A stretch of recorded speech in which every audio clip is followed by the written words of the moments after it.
प्रभु यीशु मसीह के नाम से आप सबको जय मसीह की हालेलुया प्रेज द लॉर्ड। परमेश्वर का मैं धन्यवाद देता हूँ कि उसने मुझे एक बार फिर से ये मौका दिया कि मैं उसका जिंदा और जीवित वचन आप सबों के बीच में लेकर के आ सकूं। मेरे प्यारों, आज हम एक बड़ी इंटरेस्टिंग टॉपिक के ऊपर बात करने जा रहे हैं। क्या आप जानते हैं बाइबल में ऐसे 3 मनुष्यों का जिक्र है जिन्होंने कभी भी मौत को नहीं देखा, यानी उन्होंने कभी भी फिजिकल डेथ को एक्सपीरियंस ही नहीं किया। मेरे प्यारो, बाइबल के ज़माने से ही अमरता की कहानियाँ प्रचलित हैं। हर सभ्यता में, हर संस्कृति में हम ऐसी कहानियों को सुनते हैं जहाँ पर हमें ऐसे लोगों के बारे में पता चलता है जिन्होंने कभी भी मौत को नहीं देखा। पर मेरे प्यारो, ये केवल कहानी नहीं है, बल्कि बाइबल हमको इस बारे में बताती है। बाइबल हमें ऐसे 3 लोगों के बारे में बताती है जिन्होंने कभी भी फिजिकल डेथ को एक्सपीरियंस ही नहीं किया। उन्होंने कभी भी शारीरिक मौत को नहीं देखा। मेरे प्यारो, ये ज़िंदगी की सच्चाई है कि जो भी पैदा हुआ है उसको एक न एक दिन शारीरिक मौत से होकर गुजरना होगा, उसे मरना ही होगा। पर हम देख सकते हैं बाइबल के अंदर ऐसे लोगों के बारे में, ऐसे 3 लोगों के बारे में जिनसे परमेश्वर इतना खुश था, जिन्होंने परमेश्वर के अनुसार विश्वास योग्यता से अपनी ज़िंदगी को इस तरीके से जिया कि परमेश्वर ने उनको ये ज़िंदगी, जीवन और मरण के चक्र से मुक्त कर कर जिंदा ही अपने पास स्वर्ग में उठा लिया था। यानी उन्होंने कभी भी फिजिकल डेथ को एक्सपीरियंस नहीं किया था और उन्होंने कंप्लीटली वो इस साइकिल को तोड़कर जिंदा ही परमेश्वर के पास उठा लिए गए थे। मेरे प्यारो, इस जो 3 लोगों की लिस्ट है जो कभी नहीं मरे, उनमें से पहला नाम आता है नबी हनोक का। मेरे प्यारो, हनोक के बारे में हम पढ़ते हैं कि वो आदम से 7वीं पीढ़ी था और उसका जिक्र बाइबल की सबसे पहली पुस्तक जेनेसिस, उत्पत्ति पैदाइश की किताब में हमको पढ़ने को मिलता है। हनोक इस दुनिया के प्रथम इंसानों में से एक था और आदम से वो 7th जनरेशन था और वो ऐसा पहला इंसान था जिसने कभी भी मौत को एक्सपीरियंस नहीं किया था। मेरे प्यारो, आइए हम वचन में देखते हैं कि बाइबल इसके बारे में क्या बताती है। हनोक का जिक्र हमको मिलता है उत्पत्ति की किताब, उसका 5वां अध्याय और उसकी 21 से लेकर हम पढ़ेंगे 24 आयत को।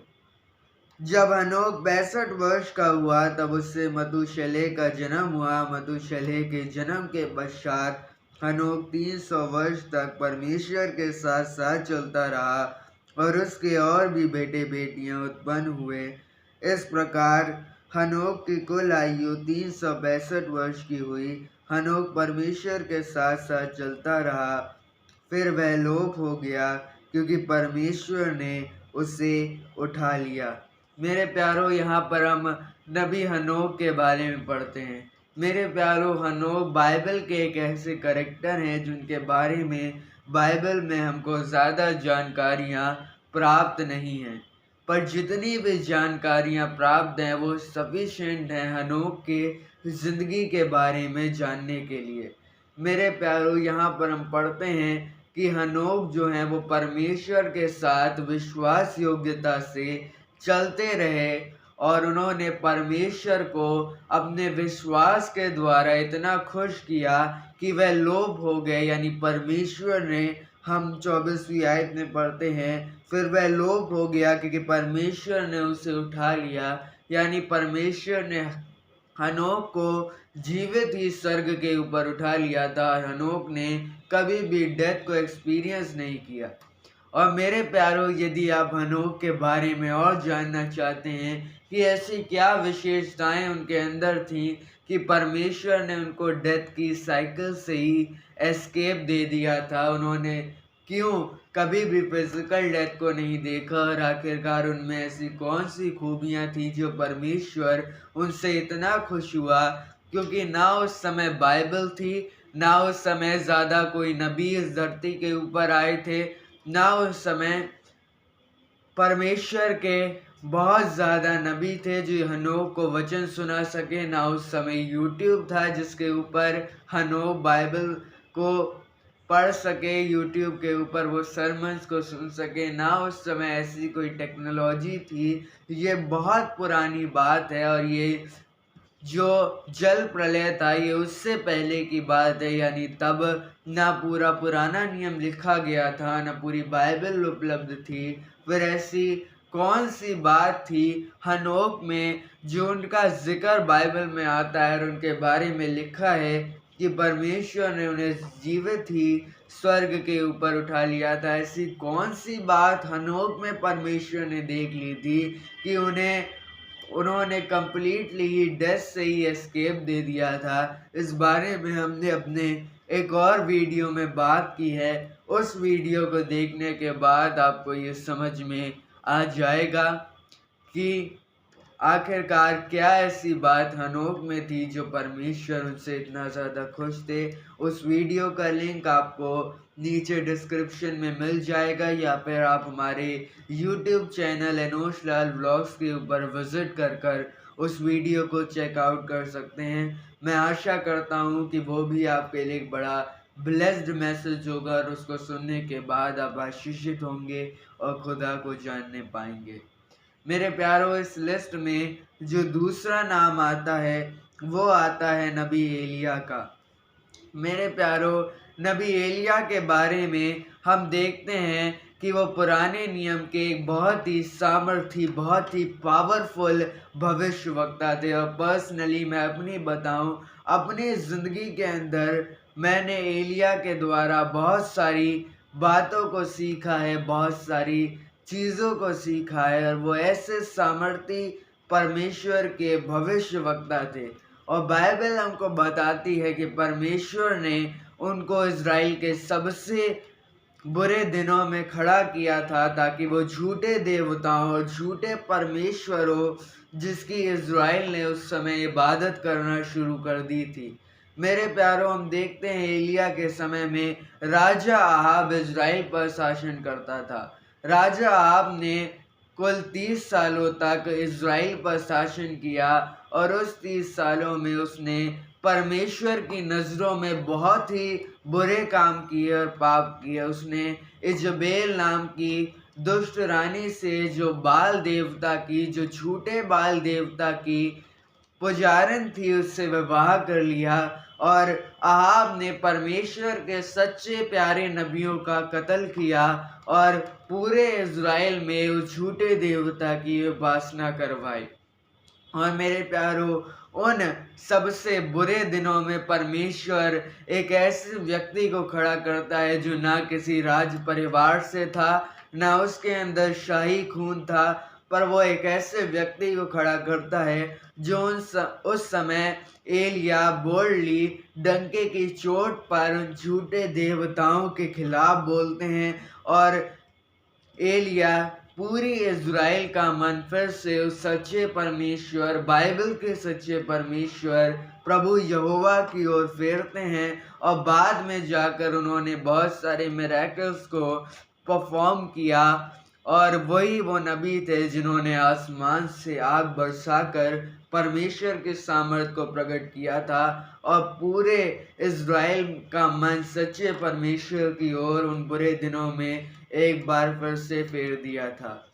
और इसी वजह से परमेश्वर ने एलिया को भी जिंदा स्वर्ग के ऊपर उठा लिया था। और जब आप पढ़ते हैं दूसरा राजा की किताब, उसके दूसरे अध्याय में एलिया के स्वर्ग पर उठा लेने का जिक्र है। हम उन आयतों को पढ़ लेते हैं जहाँ पर इस बात का जिक्र किया गया है।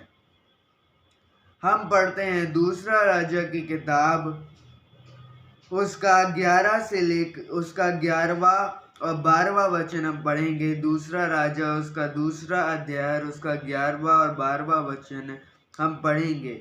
वह चलते चलते बातें कर रहे थे कि अचानक एक अग्नि में रथ और अग्नि में घोड़ों ने उनको अलग अलग किया और एलिया बवंडर में होकर स्वर्ग पर चढ़ गया और उसे एलीशा देखता और पुकारता रहा, हाय मेरे पिता, हाय मेरे पिता, हाय इज़राइल के रथ और सवार हो। जब वह उसको फिर देख न पड़ा तब उसने अपने वस्त्र पकड़े और फाड़ कर दो भाग कर दिए।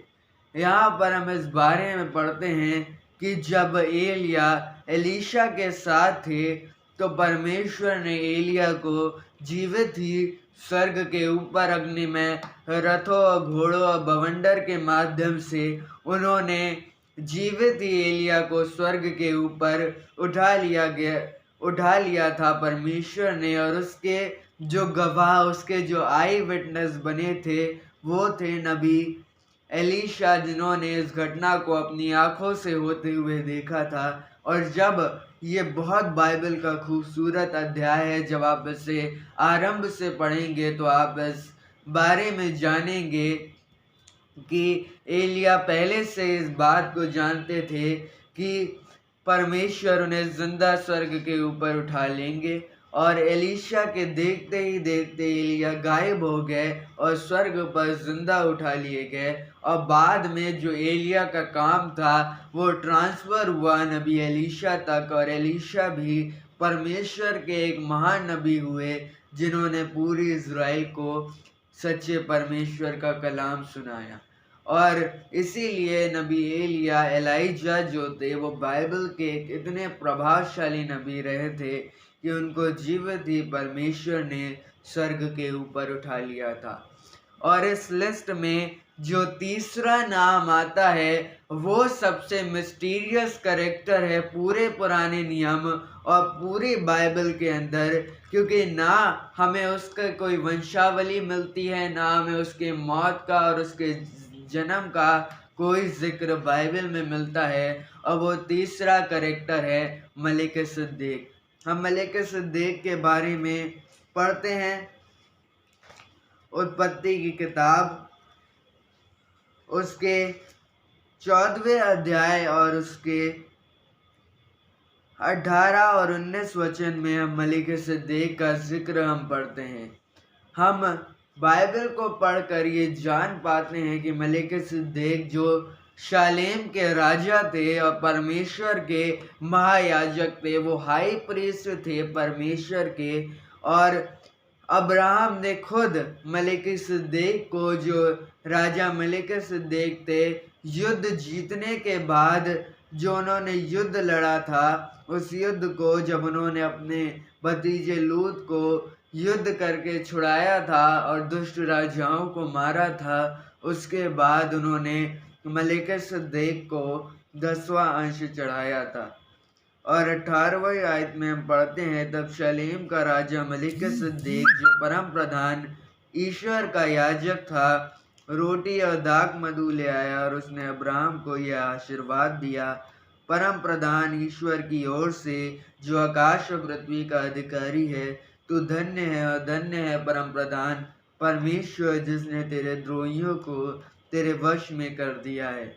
यहाँ पर हम इस बारे में पढ़ते हैं कि अब्राहम ने खुद मलिक सिद्दीक को 10वां अंश चढ़ाया था और मलिक सिद्दीक ने खुद अब्राहम को आशीर्वाद दिया था कि परम प्रधान परमेश्वर तुझे बढ़ाए और तेरे द्रोहियों को तेरे वश में कर दे। और हम ना मलिक सिद्दीक का कोई वंशावली बाइबल में देखते हैं और ना हम उनकी मृत्यु का कोई जिक्र देखते हैं। इसीलिए बाइबल के विद्वान इस बात को बताते हैं कि मलिक सिद्दीक भी परमेश्वर के बेटे थे। और मलिक सिद्दीक के जो नाम का अर्थ होता है वो होता है शांति का राजा, या फिर उनके जो नाम का ये अर्थ है शांति का राजा, उसका मतलब ये है कि वो परमेश्वर के महायाजक थे और उन्होंने जो है वो परमेश्वर को इतना प्रसन्न किया था, वो इतने अच्छे परमेश्वर के दास थे कि परमेश्वर ने उन्हें भी जीवित ही स्वर्ग के ऊपर उठा लिया था। और इसी वजह से हम ये कहते हैं कि उनकी डेथ नहीं हुई थी, क्योंकि ना उनके मृत्यु का कोई जिक्र हम बाइबल में पढ़ते हैं और वो इतने मिस्टीरियस कैरेक्टर हैं कि उनकी वंशावली भी बाइबल के अंदर छिपाई गई है। इसलिए बाइबल विद्वान इस बात को बताते हैं कि मलिक सिद्दीक को भी परमेश्वर ने जीवित ही स्वर्ग के ऊपर उठा लिया होगा। और ये अब तक वो 3 लोग थे जिनको परमेश्वर ने जीवित ही स्वर्ग के ऊपर उठा लिया था, पर आगे ये लिस्ट और भी बढ़ेगी और इस लिस्ट में चौथा नाम भी आएगा और वो होंगे अंतिम दिनों के विश्वासी। बाइबल हमको इस बात को बताती है कि अंतिम दिनों के जो विश्वासी होंगे, जो यीशु मसीह को आते हुए देखेंगे, उनको भी परमेश्वर जीवित ही स्वर्ग के ऊपर उठा लेगा, उनका भी रिजरेक्शन होगा और वो जिंदा ही स्वर्ग के ऊपर उठा लिए जाएंगे। और मेरे प्यारों, जितने भी लोगों के बारे में आज आपने सीखा और परमेश्वर की दया से मैं उन लोगों के बारे में जानने पाया, वो परमेश्वर के शक्तिशाली नबी थे और उन्होंने भी परमेश्वर को खुश किया था। परमेश्वर उन्हें मृत्यु से आज़ाद किया था और आज यही प्रतिज्ञा वो हमें भी देना चाहते हैं कि हम भी, मैं और आप भी, जो परमेश्वर पर भरोसा करते हैं, जो परमेश्वर के साथ साथ चलकर उसे खुश करने की होड़ में रहते हैं, चाहे दुनिया कुछ भी कहे, चाहे दुनिया इधर की उधर हो जाए, हम परमेश्वर से मोहब्बत करना नहीं छोड़ते। यदि हम ऐसा करते हैं तो परमेश्वर हमसे ये वादा करता है कि वो हमें शैतान की गुलामी से, वो हमको मौत की बेड़ियों से छुड़ाएगा। और प्रभु यीशु मसीह ने भी मृत्यु पर विजय प्राप्त की है, जैसा कि बाइबल कहती है, हे मृत्यु तेरा डंक कहाँ रहा, तेरी सारी ताकत कहाँ रही। और हम भी जो यीशु मसीह पर भरोसा रखते हैं, उन्हें भी परमेश्वर मृत्यु से आज़ाद करेगा और अपनी बादशाहत में लेगा। मेरे प्यारों, एक बात आप याद रखें, ये जो लोग हुए, हनोक हुए, एलिया हुए, मलिकिसदेक हुए, इन लोगों के ऊपर भी लोगों ने लांछन लगाया होगा कि क्यों इतना खुदा के पीछे चलते हो, तुम्हें क्या मिलेगा। हनोक एक ऐसे समय में रहते थे जब लोग पापी हो चुके थे, जब लोग पाप करते थे, और हनोक परमेश्वर के साथ साथ इस पापी संसार में भी हनोक ने परमेश्वर के साथ साथ चलना नहीं छोड़ा। और मैं और आप भी, चाहे दुनिया कितना कुछ भी कहती रहे, हमें परमेश्वर के साथ साथ चलना है, हमें यीशु के सलीब उठाकर अपनी ज़िंदगी को जीना है। और तब परमेश्वर भी हमसे ये प्रतिज्ञा करता है कि वो हमें मृत्यु के डंक से बचाएगा और यीशु मसीह में हमें हमेशा की ज़िंदगी देगा।